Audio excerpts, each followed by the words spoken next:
दोस्तों इस वीडियो में आज मैं आपको बताऊंगा कि अगर आप अपने 20s में हैं या लेट टीन्स में हैं तो अपना पैसा आपको कैसे इन्वेस्ट करना चाहिए।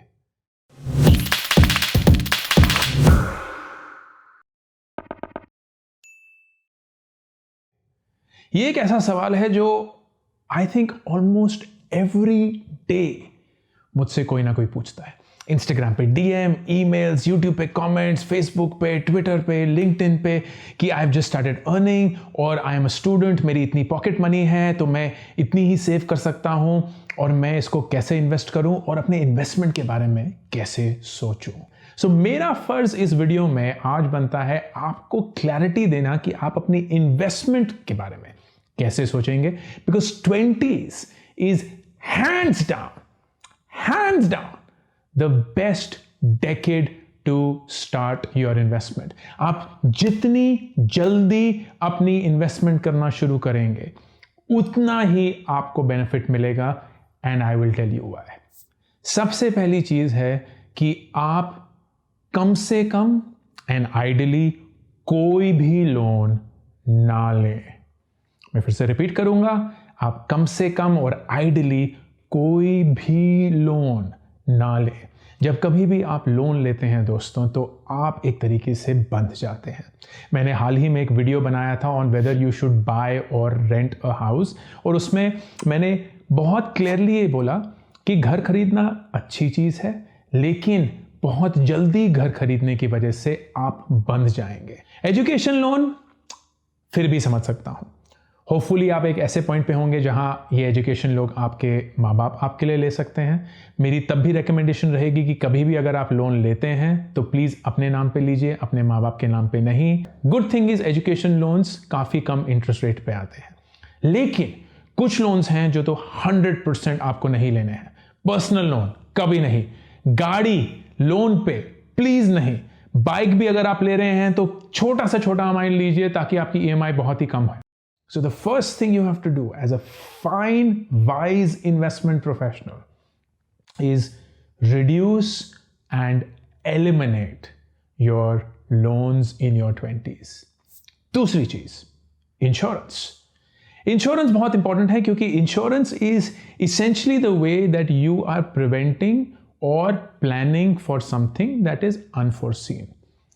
कुछ भी हो सकता है, जिंदगी ऐसी ही है। तो दो तरीके के इंश्योरेंस हैं और सिर्फ दो ही इंश्योरेंस हैं जो मैं रेकमेंड करूंगा। पहला life insurance, second health insurance. Life insurance पे मैंने एक स्पेसिफिक वीडियो बनाया है। मेरा पर्सनल प्रेफरेंस है कि आप एक टर्म प्लान लें। आप बिल्कुल भी इस चक्कर में मत पड़ें कि वो एक एंडाउमेंट प्लान है, वो एक मैच्योरिटी प्लान है। इन सब में आप बहुत ज़्यादा कवर नहीं ले पाएंगे। अगर आप एक वर्किंग प्रोफेशनल हैं तो कवर का अंदाज़ा लेने के लिए 20 से 25 गुना आपकी साल की salary is a good cover. तो अगर आपकी सैलरी फर्ज करिए 5 लाख रुपए महीना है, 5 लाख रुपए साल की है, तो आप 20 से 25 विच मीन्स 1 से 1.5 करोड़ का एक फाइनेंशियल कवर ले सकते हैं, which is the term insurance plan. अगर आप यंग हैं and that is the benefit of being in your 20s, आपको ये 1 करोड़ की इंश्योरेंस या term plan as low as 6 to 8,000 rupees में मिल सकती है। तो सोचिए, अगर आप अपने 20s में हैं या आपने अभी अभी कमाना शुरू किया है, आप 23, 22 हैं, तो आपको यही 1 करोड़ का कवर 7,000 रुपये which means around 500 rupees a month में मिल सकता है। That's brilliant, it's the best investment. Health insurance जो है वो हर एक इंसान के लिए होनी चाहिए। आपके माँ बाप, अगर आप शादीशुदा हैं तो वो, अगर आपके बच्चे हैं तो वो, अगर आप एक कंपनी या एक कॉर्पोरेट में काम करते हैं तो मोस्ट लाइकली उनका एक कॉर्पोरेट हेल्थ इंश्योरेंस होगा जो आपको और आपके माँ बाप को कवर करेगा। इंश्योर करिए कि वो अप्रॉक्सीमेटली हर एक इंसान का 1 लाख रुपए का कवर हो। तो मतलब अगर आप 3 लोग हैं तो आपको 3 लाख का टोटल कवर मिल रहा है। ये फैमिली प्लान्स होते हैं, इसका मतलब ये नहीं कि हर एक इंसान को सिर्फ 1-1 लाख रुपए ही मिलता है। खुदा ना खास्ता अगर किसी की हॉस्पिटलाइजेशन हो जाती है तो the entire 3 lakhs could be spent on this person. अगर आपको किसी कंपनी से नहीं मिल रहा है या अगर आप खुद एम्प्लॉयमेंट सेल्फ एम्प्लॉयड हैं या अपना बिजनेस है या कुछ भी और हो, तो आपको वो खुद लेना पड़ेगा। नो लोन्स और minimal loans and insurance, life and health, that is when you are ready to invest. सबसे बड़ी गलती वो ये थी कि मैंने अपने लोन चुकाने से पहले इन्वेस्टमेंट शुरू करी और आज मुझे ये रियलाइज़ होता है 40 साल की उम्र में कि वो कितना गलत था। लोन को कम रखिए और फिर उसके बाद जो बचता है वो इन्वेस्टमेंट में डालेंगे। अब इन्वेस्टमेंट के बारे में सोचते हैं। When you are in your 20s, सबसे बेस्ट चीज़ ये है कि आप यूजुअली ज़्यादा नहीं कमा रहे होते, शुरुआत की कमाई होती है, तो most of your tax liabilities are very low. आप ज़्यादा टैक्स नहीं दे रहे होते हैं, काफ़ी लोग तो टैक्स स्लैब से नीचे ही होते हैं, तो कोई भी टैक्स नहीं होता, which means your in hand जो इनकम आपको मिलती है वो सबसे हाई होगी in terms of percentage, which means आपके पास पूरा पोटेंशियल है ये सारा पैसा जितना ज़्यादा आप इन्वेस्ट कर सकते हैं करने के लिए। What is the right investment ratio? जितना आपको महीने में इन हैंड मिलता है उसका कम से कम 20%, 20% आपको इन्वेस्ट करना है। तो फर्ज करिए अगर आप 50,000 रुपए महीना कमाते हैं तो 10,000 रुपए महीना विच इज 20% ऑफ 50,000 आपको इन्वेस्ट करना है। 20s का सबसे बेस्ट चीज पता क्या होता है दोस्तों, कि कोई ना एक्सपेक्ट नहीं करता है कि आप रईस हैं, कोई एक्सपेक्ट नहीं करता है कि आपके पास बहुत पैसा है। तो अगर आप गरीब हैं और गरीब दिखते हैं और गरीबी से ही अपनी जिंदगी बिताते हैं तो लोगों को लगता है यार अभी तो कमाना शुरू किया है, सब सही है। So why don't we use that, why don't we use that to our advantage. अपने 20s में महंगे फोन खरीदना, महंगे महंगे घरों में रहना, महंगे महंगे जगहों पे खाना खाना, this is not necessary. And आप को ये लगेगा नहीं 20s तो मेरा पीक यूथ है and I have to enjoy and make the most of it, लेकिन इसकी वजह से आप अपना पूरा financial freedom for the next 30, 40, 50 years दांव पे लगा रहे हैं। Don't make that mistake, don't make that mistake. अपने 20s में live like a pauper, live like a poor individual, live far below your means, and जितना ज़्यादा आप रेगुलरली डिसिप्लिन फैशन में इन्वेस्ट कर सकते हैं, मिनिमम 20%, उतनी ही आपकी फाइनेंशियल स्टेबिलिटी बनेगी। लेट्स डिस्कस नंबर्स, क्योंकि ये तो थोड़ा सा ज्ञान लग रहा है। मैं आपसे सवाल पूछूंगा, आप वीडियो को पॉज करेंगे, उस सवाल का जवाब देंगे कमेंट सेक्शन में और फिर पता चलेगा कि क्या आपका जवाब सही था या नहीं। सवाल है ये, फर्ज करिए कि आप 20 साल के हैं और आप 65 इयर्स की एज तक हर महीने इन्वेस्ट करेंगे, ठीक है? तो मतलब अगले 45 साल तक आप हर महीने रेगुलरली इन्वेस्ट करेंगे। आप ये चाहते हैं कि 65 इयर्स की एज पर आपके पास 1 करोड़ रुपए होने चाहिए। ये 1 करोड़ उस समय के 1 करोड़ नहीं है, आज के 1 करोड़ है, क्योंकि इन्फ्लेशन को अगर आप नहीं समझते हैं, बहुत जरूरी है समझना। मैंने एक स्पेसिफिक वीडियो बनाया था इन्फ्लेशन पे, उसको चेक करिएगा, डिस्क्रिप्शन में है। इन्फ्लेशन का मतलब ये कि अगर आप 65 साल की उम्र में 1 करोड़ रुपए चाहते हैं जो कि आज की डेट के 1 करोड़ हैं, तो 65 साल पे वो 1 करोड़ से बहुत ज्यादा होंगे, लेकिन उनकी वैल्यू 1 करोड़ ही होगी क्योंकि चीजों का दाम बढ़ गया होगा। सो फर्ज करिए कि आपको 65 इयर्स की एज पे आज की डेट के 1 करोड़ चाहिए, which is a big amount. तो सवाल है, आज आप 20 के हैं, 65 तक आप हर महीने पैसा डालेंगे, आप 65 के साल पे 1 करोड़ के साथ रिटायर करना चाहते हैं। इन्फ्लेशन 5% है, मतलब हर साल चीजें 5% महंगी होती जा रही हैं। आपको हर महीने कितने पैसे डालने होंगे कि आपकी इन्वेस्टमेंट 1 करोड़ रुपए बन जाए?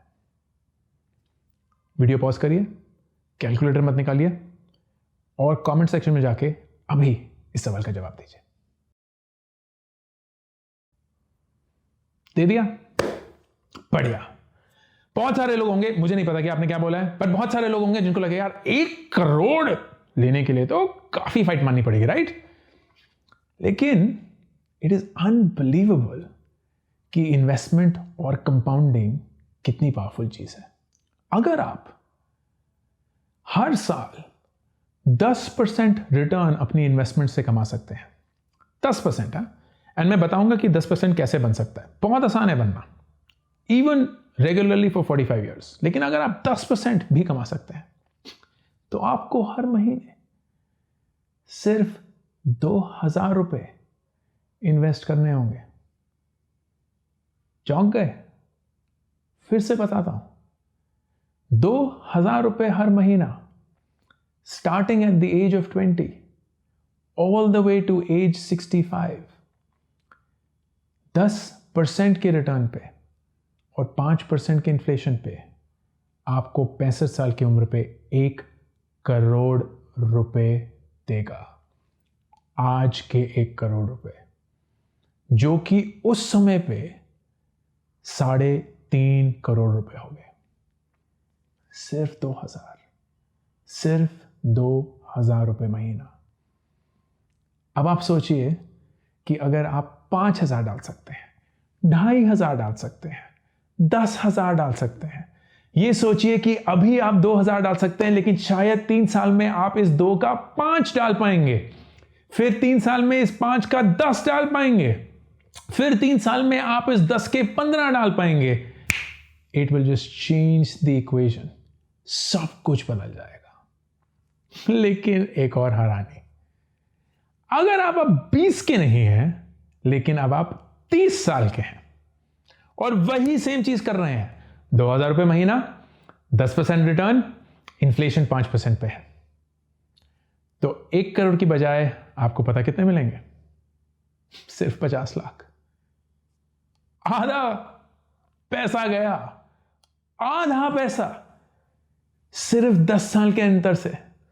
अगर आप 20 साल की जगह 10 साल अपनी इन्वेस्टमेंट डिले कर देते हैं और 30 साल की उम्र पे अपनी इन्वेस्टमेंट शुरू करते हैं, तो वो 1 करोड़ रुपए सिर्फ 50 लाख रहेंगे।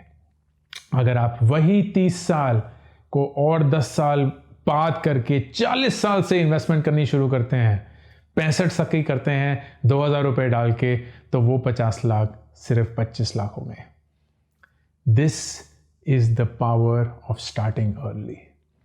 आप सब लोग जो अपने 20s में हैं या जो अपने 30s में भी हैं, आज ही शुरू करना है, आज ही शुरू करना है, क्योंकि हर एक दिन आपसे कंपाउंडिंग छीन रहा है। आप ऐसे सोचिए कि आज जो मैं 1 रुपए डालूंगा 20 साल की उम्र पे, वही अगर मैं 30 साल में डालूंगा तो मेरे 1 रुपए की कीमत सिर्फ 50 पैसे होगी।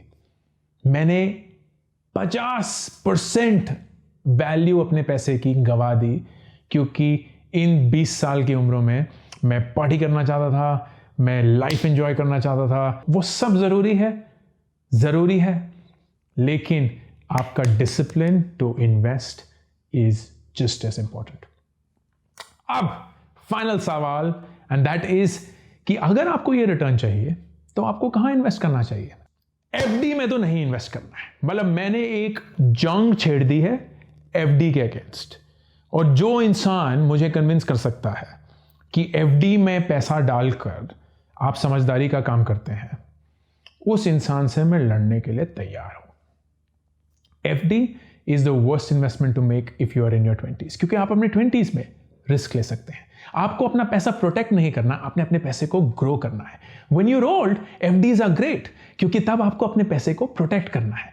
आप ये नहीं चाहते कि मैंने इक्विटी में सारा पैसा डाल दिया है और मैं 40-45 साल की हो चुकी हूं और उस पॉइंट पे मार्केट डूब गया तो सारा पैसा चला गया।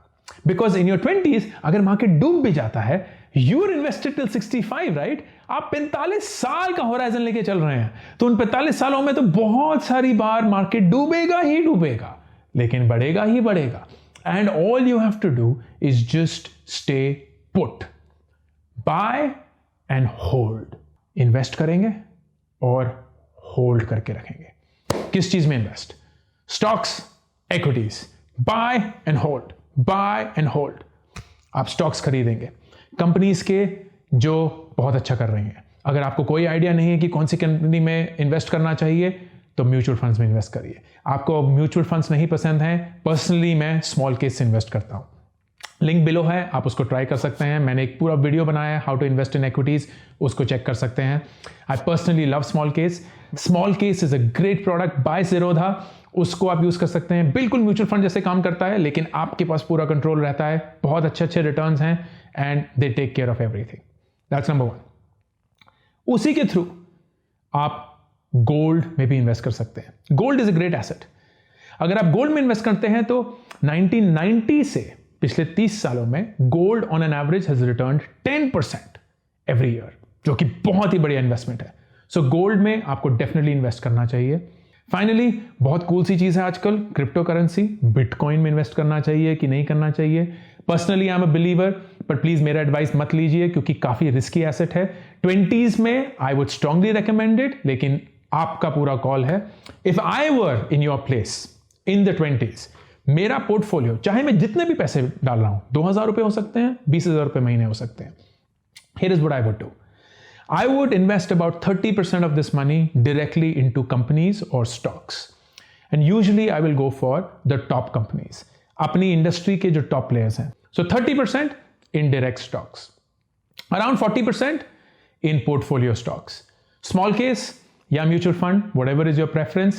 High risk, high return पे जाइए because that is what you can afford in your 20s, which means stocks तेजी से नीचे जाएंगे, तेजी से ऊपर जाएंगे, लेकिन ओवर अ 45 ईयर पीरियड या whatever is the time that is left before your retirement, बहुत अच्छे रिटर्न्स मिलेंगे क्योंकि रिस्क लेने की आपकी एपेटाइट थी, आपकी क्षमता थी। That's what you did. ये हो गया 70%। About 20% I will put in gold. It's a stable asset, बहुत अच्छी कमोडिटी है, धीरे धीरे ग्रो करती है, बहुत ज़्यादा फ्लक्चुएशन नहीं होता है। The best way to invest in gold is please don't buy jewellery. The way to invest in gold, if you use an investment, is to invest in gold bonds. इसका मतलब ये कि कैसे जैसे जैसे ग्लोबली गोल्ड का दाम बढ़ेगा, आपका इन्वेस्टमेंट भी उसी हिसाब से बढ़ेगा। The right way to do it is to invest in something called sovereign gold bonds, and that is basically the best way to invest in gold. आपको सोना अपनी तिजोरी में नहीं रखना है, आपको डिजिटली गोल्ड के प्राइस पे इन्वेस्ट करना है। And finally 10% I will put in crypto currency. Bitcoin will be my preference. बहुत ही ज्यादा वॉलेटाइल होगा। वॉलेटाइल का मतलब ऊपर नीचे ऊपर नीचे ऊपर नीचे। इस वीडियो को बनाने की डेट पे बिटकॉइन $30,000 का हो चुका है। कुछ ही महीने पहले वो 15 से $16,000 का था। तो बहुत तेजी से बढ़ता है, उतनी ही तेजी से गिरता है। But I would still say for the long term 45 year period it is a great investment to make and you should totally absolutely consider it. 30% direct stocks, 40% portfolio stocks, 20% gold, 10% crypto currency. That will be my portfolio for all of your 20s। फिर से याद दिला दूं, सिर्फ 2,000 रुपये महीना, 20 साल की उम्र से 10% रिटर्न पे, 5% इन्फ्लेशन पे, आपको 65 साल की उम्र पे 1 करोड़ रुपए देगा आज की डेट के। It is unbelievable how compounding works. इसको समझने के लिए एक एक्सेल शीट है, डिस्क्रिप्शन पे कमेंट भी पिंड है, आप उससे प्ले अराउंड कर सकते हैं।